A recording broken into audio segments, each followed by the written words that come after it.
Wow, thanks for the wonderful intro, Barry. I just want to, first of all, thank all of the other speakers. I think you all did a fabulous job, and it was really nice to hear all of you speak and share your stories. I especially resonate with what Megan said about really going after your dreams, no matter whatever anyone says. And once you hear my story, you'll know why that resonates with me so much. I just want to talk a little bit about adversity. That's the theme. And I'll start off by saying that, when you look at weather, there's really no bad weather. There are sunny days, there are snowy days, there are rainy days, there are warm days, there are cold days, but each of those days has their own advantages, disadvantages, pros and cons. And life is the same way. We go through tough times, but if we didn't go through tough times, if we didn't have sadness, how would we know what happiness is, right? How would we grow? How would we come out of our comfort zone? And how would we embrace those opportunities to grow and become a better human and a better person? Circumstances are not in our control, but our actions, our reactions, and our attitudes are.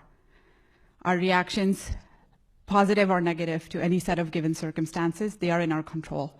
And what is also in our control is to turn something negative into something gloriously positive.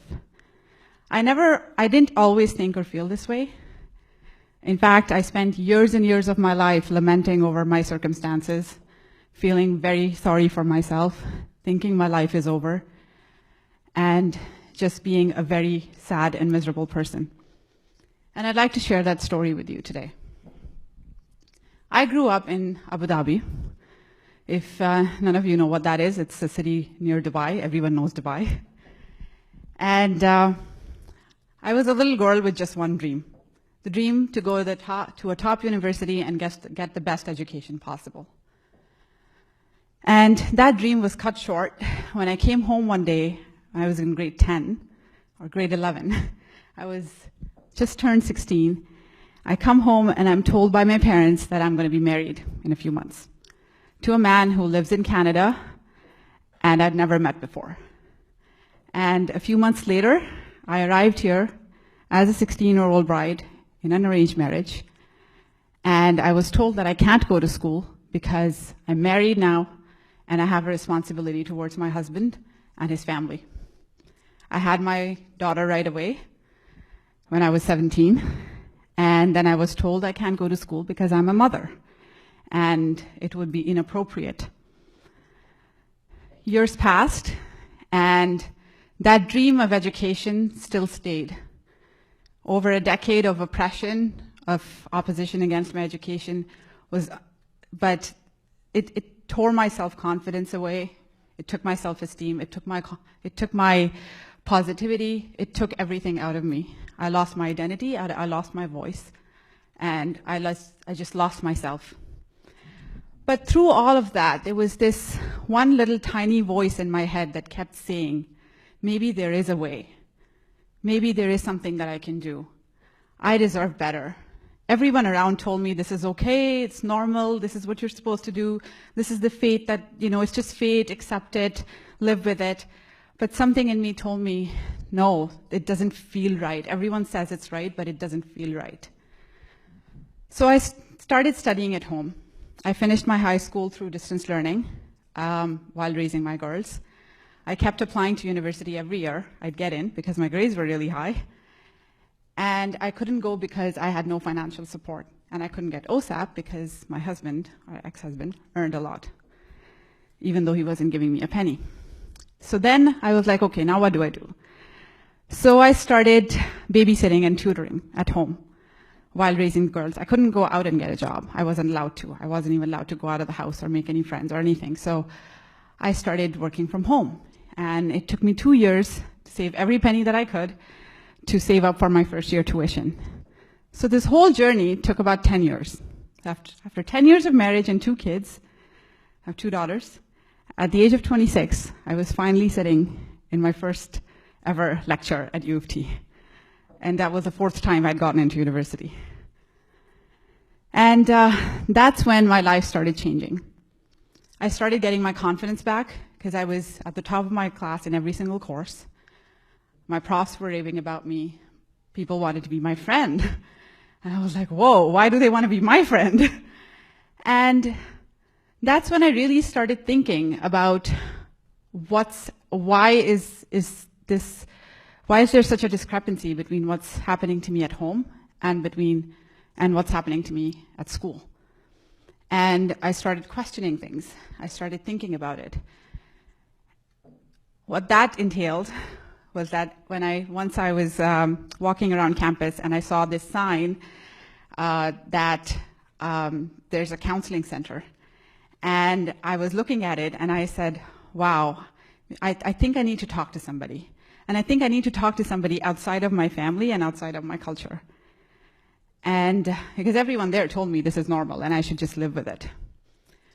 So I went for counseling, and that's the first time anyone ever told me it's not your fault. Anyone ever told me that I deserve better. There are options. There is a way to make a better life. There is a way to change my life. And that, I think, was all I needed, because that was the first time another person's voice really resonated with that little voice in my head. And I thought, okay, I'm not crazy. So a year later, I also realized by that time that I wanted to give my 2 daughters a better life. So I took them and I left. And I moved to U of T campus and completed the rest of my undergrad while working 4 on-campus jobs, raising the kids as a single parent, and going to school full-time. Hard work paid off, and in my 4th year, I graduated as the top student in the entire University of Toronto, winning over 15 awards and scholarships, and got full graduate funding into grad school, did my master's, and did my first year of PhD. I was the first mature student to win their topmost award. It's a $20,000 scholarship. So it goes to one person annually from the entire university, all of 3 campuses. And that's when things completely turned around for me. And I thought, oh my God, if I hadn't had the courage to walk out, if I hadn't listened to that tiny voice in my head, imagine what I could have missed out on. And I also thought, it also gave me a sense of purpose. It also gave me a sense of anger towards the injustices that hold so many people back. So I started sharing my story. And I started sharing my story publicly on different platforms. I became a public speaker. I started sharing it in the media as well. And the amount of response that I started getting from women was absolutely phenomenal. Not just women, men as well. Anyone who has faced any challenges can resonate with this, because we all go through our different trials and tribulations. Today, I'm very proud to be here as part of the RBC family and looking forward to grow and excel in my career. And 2 months ago, I also got elected as the youngest person ever to be an alumni governor on the Board of Governors at U of T. What has this all taught me? It has taught me a lot of lessons as I was going through my own adversity. Adversity really helps you build emotional muscle, because the fear of unknown is taken away, because now it's known. You know, what holds us back in bad situations? The biggest fear is the fear of the unknown. You don't know what's out there. That's what holds us back, right? You talked about pushing yourself out of the comfort zone. You don't know whether you'll succeed or you'll fail. But unless and until you take that first step, you wouldn't know. So it really helps build that courage inside of you. It makes you into a relatable leader and a relatable person. It gives you the ability to connect with people. I can't tell you how many times when I've shared my story, people have come around and opened up to me about their own struggles. And it gives you that really profound level of connection and allows you to really embrace vulnerability, that it's not a bad thing, it's actually a good thing. It makes you compassionate, kind, and loving to yourself and to others. It makes you empathetic. It gives you direction and strength, because you think to yourself, if I can go through that, then I can go through this too. It gives you confidence, and it lets you aim for bigger and larger successes in life. And most of all, it really teaches you what true happiness is. For me, I've learned that true happiness is making a difference in other people's lives. Success is not dependent on coming out of adversity unmarked. Adversity marks you, physically, mentally, emotionally. But those are not scars. They're badges that you should wear with pride because they make you into who you are today. The concept of overcoming adversity is also something that I've learned to disagree with because I see it more as an opportunity to grow. I see it as something that should be embraced and welcomed. Something that you should lean into. And now, whenever I'm faced with challenges in life, big or small, I actually get excited because I feel like, wow, this is really my opportunity to push myself out of my comfort zone and grow as an individual, as a mother, as a career woman, as a person, as a human. Adversity is just a change that we haven't adapted to yet, but we will. And it's an ability to transform, and transformation is the biggest human skill that we have. But I understand when you're going through it, it's really hard to keep that perspective. It's really hard to think positively. So how do you do that? Some of the things that really worked for me, I'd like to share with you today. The one is listening to that inner voice in your head that I was talking about. And there are going to be tons of people around you that are going to tell you that, no, this is not going to work. You should just give up. You should just accept things the way they are. My own family, my own mother told me that I should just accept things the way they are. You know, you've been married for 8 years, you have 2 kids. Why do you still keep, going on and on about school? Come on, just stay where you are and raise your family. But for me, it was a dream that I just wasn't willing to give up on, no matter what anyone ever said.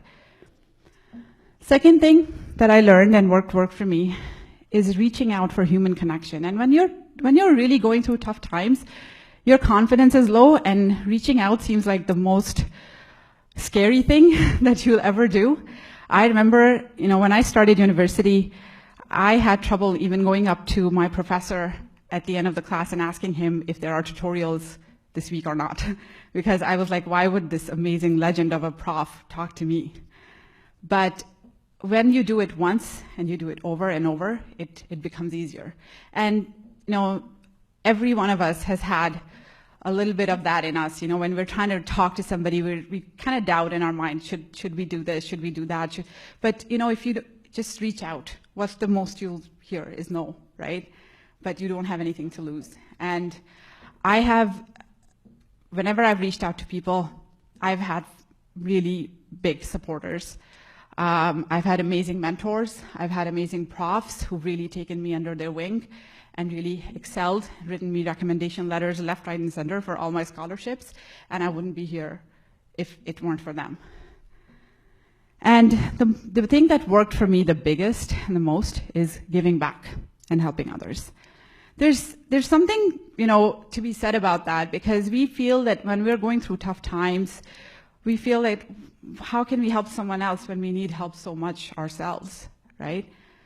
But when you actually help someone else and put a smile on someone else's face, even for a little while, you feel that, oh my God, I'm still in a position to make someone else feel happy. Even after going through everything that I'm going, I'm still in a position to do that for someone else. And that is the most powerful and empowering feeling in the world. I can tell you that. When I was going through when I had just left my marriage, and I was all alone. I don't have any family in Canada. And I had no friends. And I just didn't know how to even start building a life from scratch. So I started volunteering at U of T, and I worked with the Disability Center.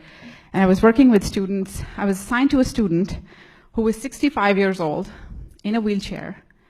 She was blind. She was deaf on one side and hard of hearing on the other. And she was completing her degree with distinction. And I would just be mesmerized that I would type her assignments for her and wheel her from class to class. And I was like, oh my God, I have nothing to complain about. And that really gives you so much perspective and so much power and so much belief in yourself that really, you know what, I can do it too. even a small action on our part can create a life-changing impact on someone else. I saw it when I started sharing my story. The first time I shared it, it got published on my convocation date. And I got my degree in the morning, and I went home. I opened my laptop and logged into my Facebook. It was flooded, thousands of messages from women all over the world, congratulating me, thanking me for breaking the silence, for speaking out. And a few of those messages were along the lines of, I'm going through this too. I've been having suicidal thoughts, and reading your story gave me courage. And that just made me feel like, wow, all I did was talk, but look at that, right? And there was one particular woman that I really remember, and she's a friend of mine now. She was a graduate of Waterloo, taken back by her parents to Pakistan and gotten married, was abused for 3 years, and wanted to leave, and was facing a lot of cultural and family opposition. I just drove to her and sat down with her, and I said, I'm here for you as a friend, as a guide, as a sounding board. I will hold your hand at the lawyer's office. I will come with you wherever you need me to. I'll drive you, but you deserve better. Don't stay in a situation that's bad for you. Just because the situation is bad doesn't mean your entire life has to be bad. And 3 weeks later, she called me and told me that she's enrolled herself into a master's program. And fast forward 3 years, now she's living and working full-time in downtown Toronto and with her daughter, and happier than ever before. And after that, every time I spoke, every time I shared my story, I was approached with more and more people. And I would just sit down with them, be their friend, be a sounding board, offer support, offer friendship, offer connection. And I saw the difference that it made. And I realized that really human connection is something, that we're born as people who need connection. Like that's part of our DNA as humans. And that is essential to healing. So what I've started working on now, and I thought, if I can do this, what if this can be done on a larger scale with more women and more people than just me? So now I'm working on my own social initiative, which is a mentorship program to help women who've come out of abuse and oppression to be able to build their life after, because the hard part starts after you're out, when you really have to build from scratch and you have no support and no clue where to even start. So in the end, I would just like to say, sometimes I think, will I ever go back and change my life and whatever I've experienced? No, I wouldn't. It was tough, but it helped me be the person I am today. I am who I am today because of the things that I went through and the experiences that I have, not in spite of them. It taught me to love myself, to embrace opportunity, to be a better mother, to be a kinder person, and most of all, to love life. It taught me to be adaptable and welcome challenges. And this shift in perspective came to me because of more people opening doors for me than shutting them. You just need one person to show you the epiphany of your own power. One person, and then you're off to success. Because that one person resonates with that little tiny voice that goes in your head. And every person has the right to live with respect, love, and happiness. Sometimes they just need a little bit of a helping hand to show them their own power, and teach them how to walk so that they can run. When you open a door for somebody else, and when you help them unlock their own power, you're educating them in the best possible way, because you're educating them to open that door for themselves at some time in the future and for others. In the end, I would just like to wrap up by sharing my favorite quote from my favorite TED Talk speaker, Amy Mullins. She talks about adversity in such a beautiful way. She says, "Adversity is not a disability. The only true adversity is a crushed spirit that doesn't have hope, doesn't see beauty, and no longer has the natural childlike curiosity and innate ability to imagine. If we can bolster the human spirit to keep hope, to see beauty in ourselves and others, we're using our power well. When a spirit has those qualities, we can create new realities, new relationships, and new ways of being." Thank you.